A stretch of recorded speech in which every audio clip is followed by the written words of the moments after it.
Assalamualaikum warahmatullahi wabarakatuh. Perkenalkan, nama saya Dini Kamelia akan menjawab pertanyaan nomor 1 bagian A.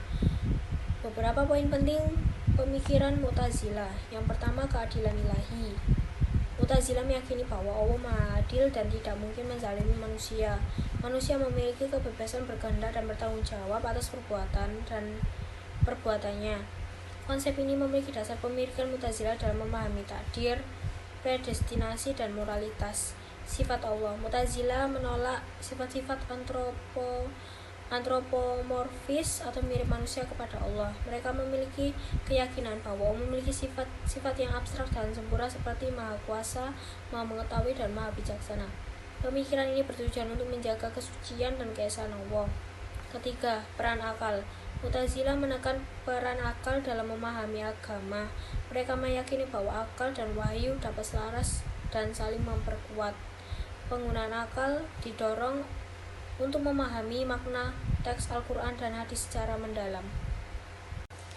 Menjawab nomor 1 bagian B, Muhammadiyah dan NU memiliki peran penting dalam dinamika Islam di Indonesia. Meskipun memiliki perbedaan dalam pendekatan dan pemikiran, kedua organisasi ini sama-sama berkontribusi dalam menyebarkan dakwah Islam dan memajukan umat Islam di Indonesia. Menjawab pertanyaan nomor 2 bagian A, Ahmadiyah adalah bagian dari masyarakat Indonesia dengan sejarah panjang dan kompleks. Penting untuk memahami situasi mereka dan mendorong dialog serta toleransi antar umat beragama. Penegakan hukum dan pelindungan hak asasi manusia juga menjadi kunci untuk mewujudkan masyarakat yang adil dan inklusif. Menjawab pertanyaan nomor 2 bagian B, HT adalah organisasi Islam dengan sejarah panjang dan ideologi yang kompleks. Di situasi mereka di Indonesia diwarnai dengan kontroversi dan perdebatan. Penting untuk memahami berbagai perspektif dan mendorong dialog yang konstruktif untuk menyelesaikan perbedaan dan membangun masyarakat yang harmonis. Perkenalkan, nama saya Adinda Saputri dengan NIM 202211100008. Pertanyaan nomor 3. Kita mengenal paradigma pengembangan iptek dalam Islam, meliputi konsep Islam tentang tujuan penciptaan manusia dan klasifikasi potensi dasar manusia. Poin A. Apa yang dimaksud dengan konsep Islam tentang tujuan penciptaan manusia? Dalam Islam, tujuan penciptaan manusia adalah untuk beribadah kepada Allah Subhanahu wa Ta'ala sebagai bentuk pengabdian dan pengakuan akan kekuasaannya. Hal ini ditegaskan dalam Al-Quran, Surat Ad-Dariyat ayat 56. Selain itu, manusia juga diciptakan untuk menjadi khalifah di bumi, yaitu sebagai pemimpin yang bertanggung jawab untuk memelihara dan memakmurkan bumi sesuai dengan kehendak Allah. Tugas ini mencakup aspek spiritual, moral, sosial, dan lingkungan, serta menuntut manusia untuk bertindak adil, bijaksana, dan bertanggung jawab.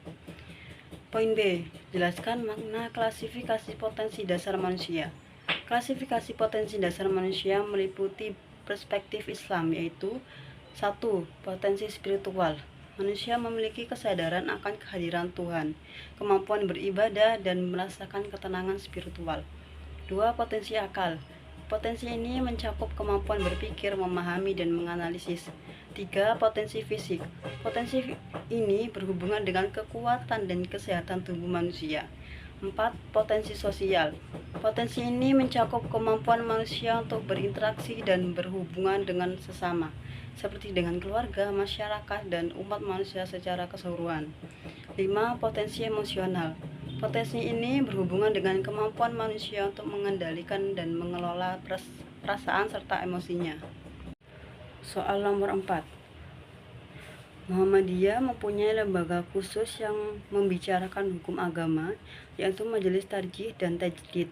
Majelis ini telah mengeluarkan berbagai fatwa keagamaan yang dibutuhkan oleh masyarakat. Poin A. Bagaimana fatwa Tarjih Muhammadiyah tentang jenggot dan cadar? Majelis Tarjih dan Tajdid Muhammadiyah tidak mengharuskan memelihara jenggot sebagai suatu kewajiban.